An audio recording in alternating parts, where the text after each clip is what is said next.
these, and I hope that you all have found value in it. We at the Chamber are still continuing to try to connect all of our members and non-members to information, businesses, and each other. And I hope that these webinars continue to help with that. So with that, I'm going to hand it over to Jessica, who has a great and important presentation about housing during COVID-19 today. So Jessica, the floor is yours.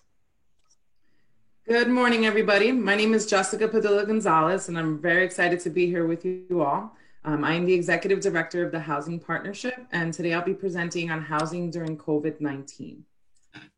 So just briefly, I just wanted to provide an overview of what the objective is. I just wanted to provide some information on who the Housing Partnership is, and most importantly, overview of the CARES Act with regards to homeowners, landlords, and tenants' rights. And also, what are some tips that people can do just as they're facing these hardships during these times. So the Housing Partnership is a HUD-approved NeighborWorks homeownership center. The key services that we offer are homebuyer education and financial coaching to all working households living in Northeast New Jersey.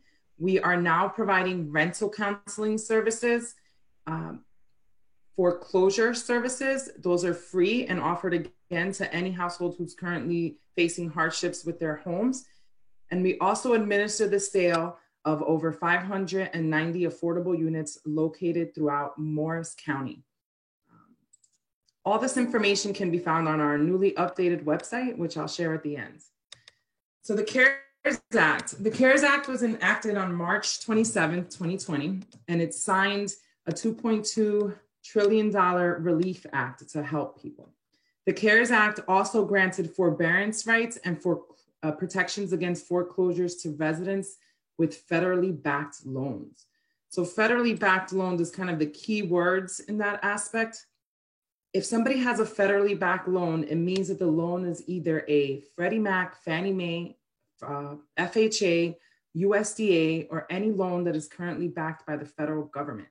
What happens is if somebody is currently facing a hardship, meaning related to COVID-19, and they're unable to pay their mortgage, they have rights and protections.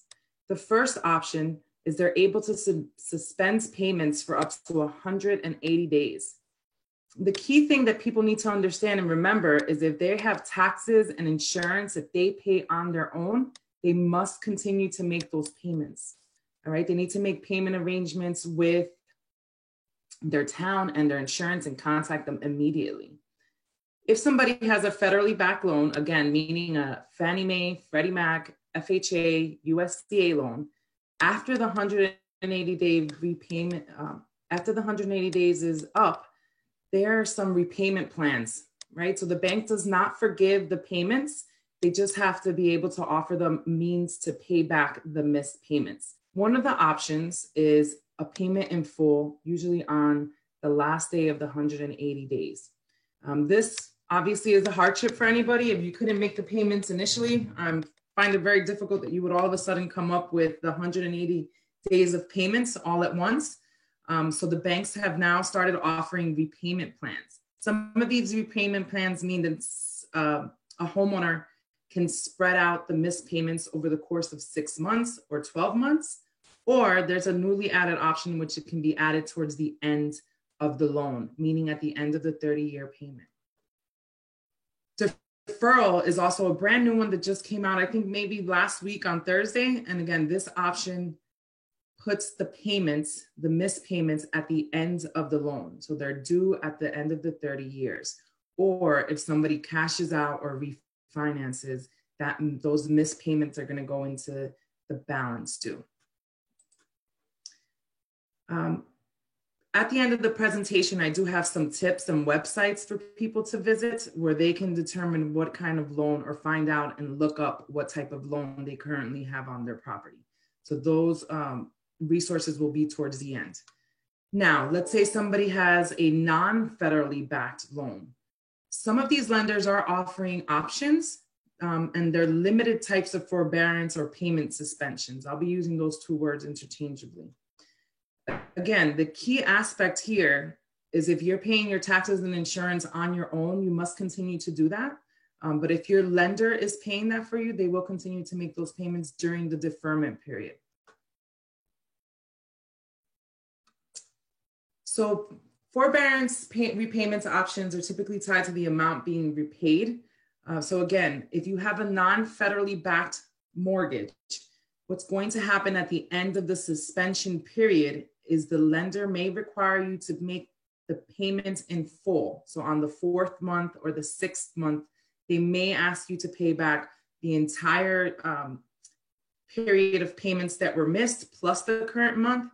And again, people understand that this is a hardship. So what's happening is some of the lenders are adding the payments again into existing payments over the course of 6 months, or they're adding it to the end of the mortgage. One of the important things that people need to remember before they sign anything is to make sure that they're reading what the forbearances include and making sure that they are not giving up any of their rights. So we've heard of clients that sign forbearances, but the fine print also has language that states you are also giving up your rights for any further loan modifications down the road. So before anybody signs or accepts any kind of forbearance, please, please, please read the fine print, because you want to make sure you're not giving up any other rights down the line.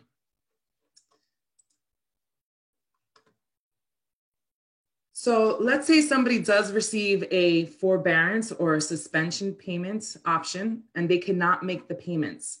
Let's say I can't make the lump sum at the end of my 6 months. There's no way I can afford those additional payments added to my 6 months. Some clients may be eligible for loan modifications at the end of the period.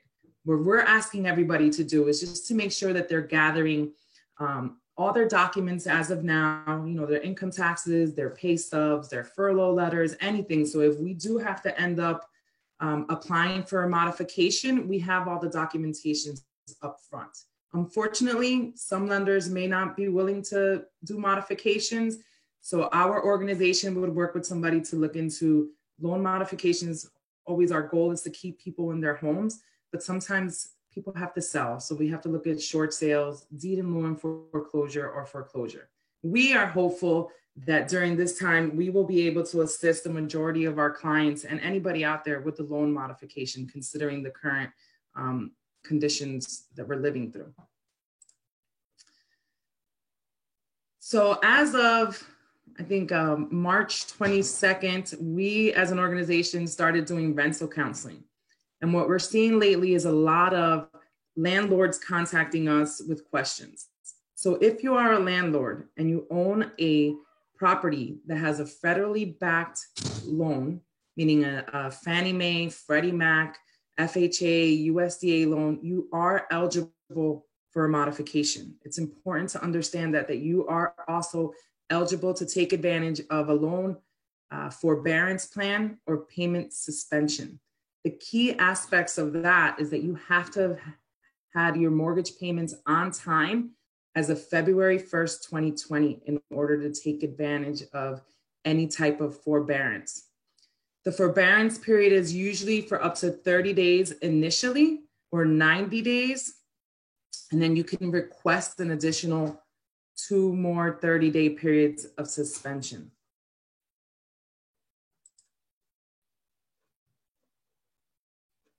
So if you are a multifamily borrower or a landlord that receives a CARE Act forbearance, there are some key things you have to remember. Number one is if you are granted a forbearance on your loan, you cannot evict or initiate the eviction of a tenant solely for non-payment of the rent.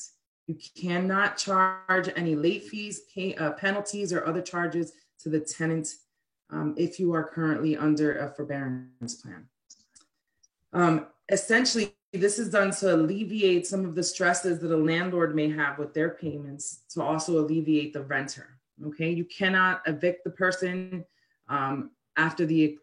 you also cannot evict them after the 90-day period is up. All right, you have to make some kind of repayment plan with your tenants.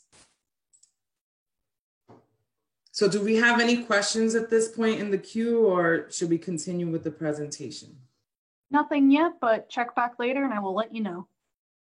Excellent. So the key thing to remember is, number one, you definitely want to make sure what type of mortgage you have, because you may have some rights to help protect you. And also as a landlord, you may have some options, all right? Because we understand the hardships that people are going through. And as a landlord myself, I also know that there are additional expenses that we need to cover during this time. So you want to be as proactive as possible in exploring what type of mortgage you have, and contacting your mortgage company as soon as you identify the possibility of falling behind. So as a tenant, so tenants do have a lot of protections during this time. The number one thing is no one may be evicted during this COVID crisis. However, rent is due. And after the crisis or the emergency is lifted, you may be facing eviction. So that's very important for people to understand, that just because there is a eviction moratorium does not mean that you do not have to pay rent. So if you have the ability to pay rent and you have not been directly impacted by COVID-19, you are expected to make your rent payments. All right, that's very important that people understand this. After the crisis has been resolved, or we go back to whatever the new normal is, if your landlord did provide you with some kind of forbearance, they are going to require you to make the payments on that lease. Again, some landlords are allowing a tenant to pay up to 30% of whatever their income is, right? We've negotiated some of those options with landlords and big management companies. This way the landlords get some money, and then the tenants aren't so far behind once things go back to normal and they're able to make the payments. Again, we're advising every renter, as soon as you think that you are going to fall behind, please let your landlords know, so that they can, again, start looking into resources that may be available to them, and so that they could take advantage of any forbearances that they may be able to have.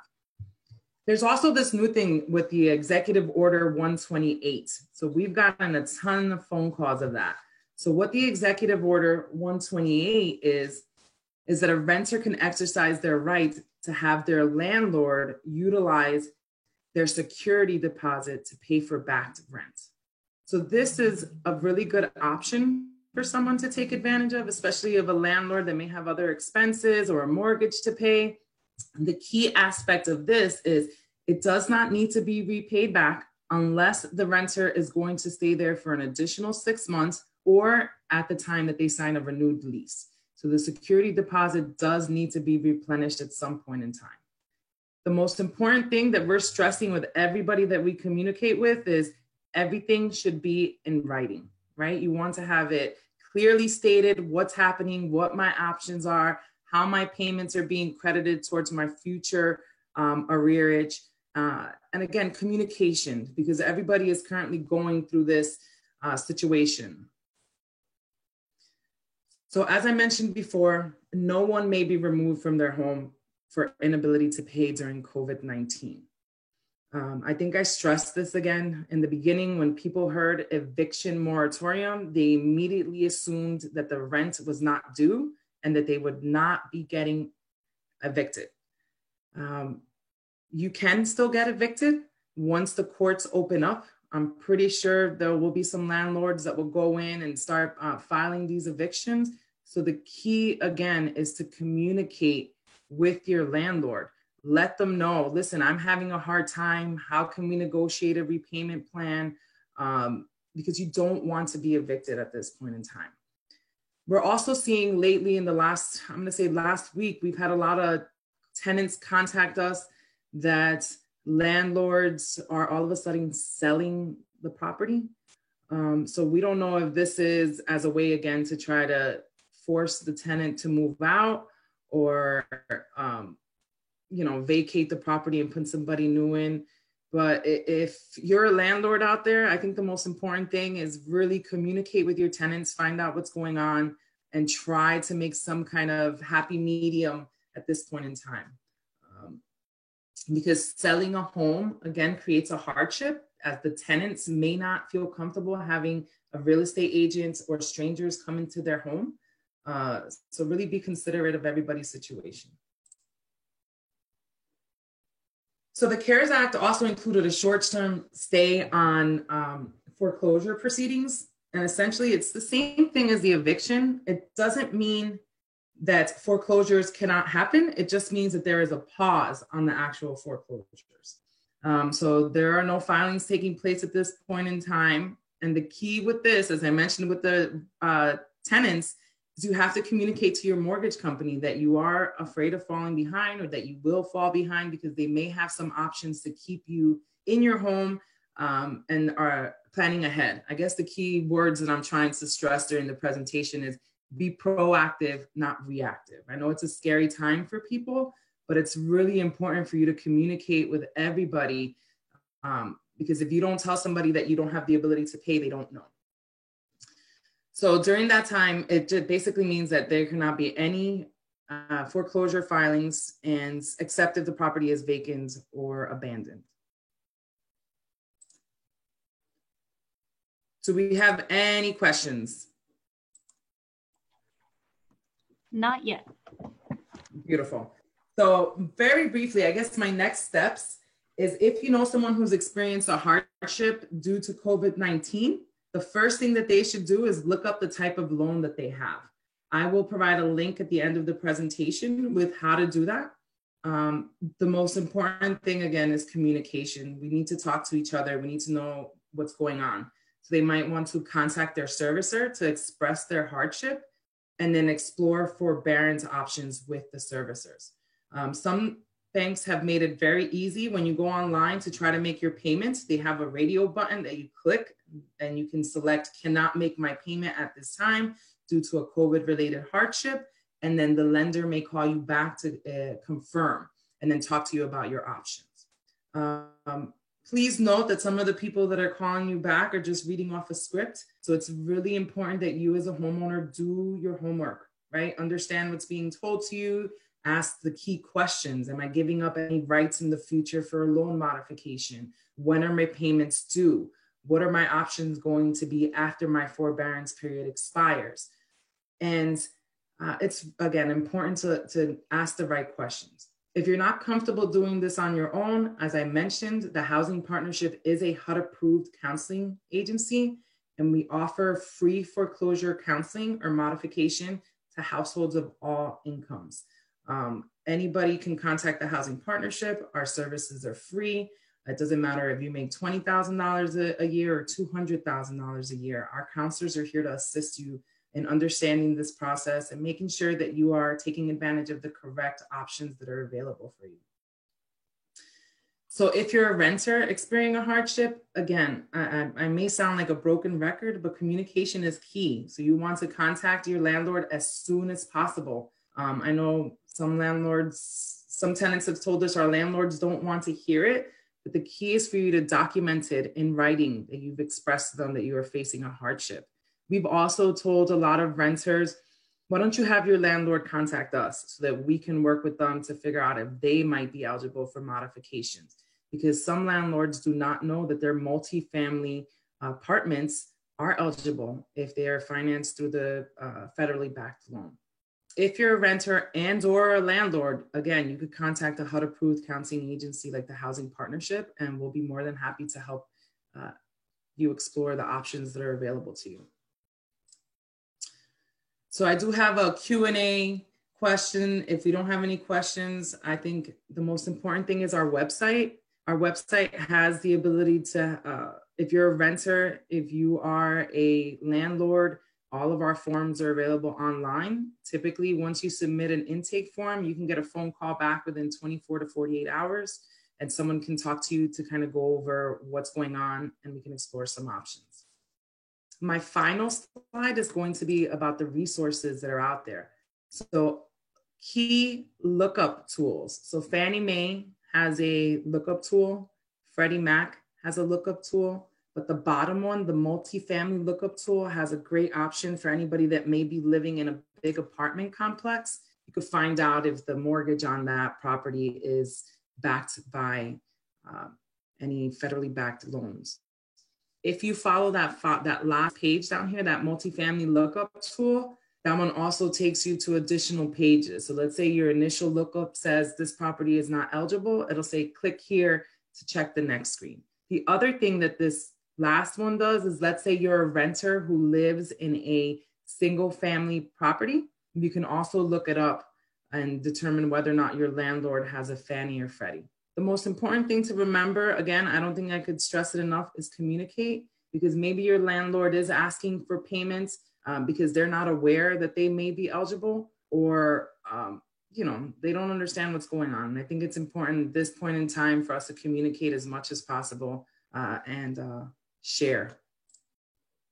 One final thing that I've added on here, which I thought was very important and some people don't understand, is that under the section 4021 of the CARES Act, it says that if anybody has been affected by COVID-19, it cannot affect their credit, all right? Because I was on a phone call a few weeks ago where misinformation was being shared, but if you do get a modification or if you're not able to make your mortgage payment due to COVID-19, it will not negatively impact your score. And that is a protection that's offered to you under the section 4021 of the CARES Act. So those are really important things, not to be afraid. But if you can make the payments, of course, make the payments. But if you cannot, it's important for you to communicate with all of your credit card companies, car payment companies, student loan companies as well. So I know that some of the federally backed student loans have automatically stopped payments or reduced the interest rate to 0. But this is not a time to kind of freeze in your fear. It's really a time to be proactive and make sure you're taking the steps to protect yourself today so it doesn't have a negative impact on you tomorrow. And that's the end of my presentation. Okay, fantastic. Thank you, Jessica, for this excellent information. I didn't know that end part about the credit score, so that's really good to know.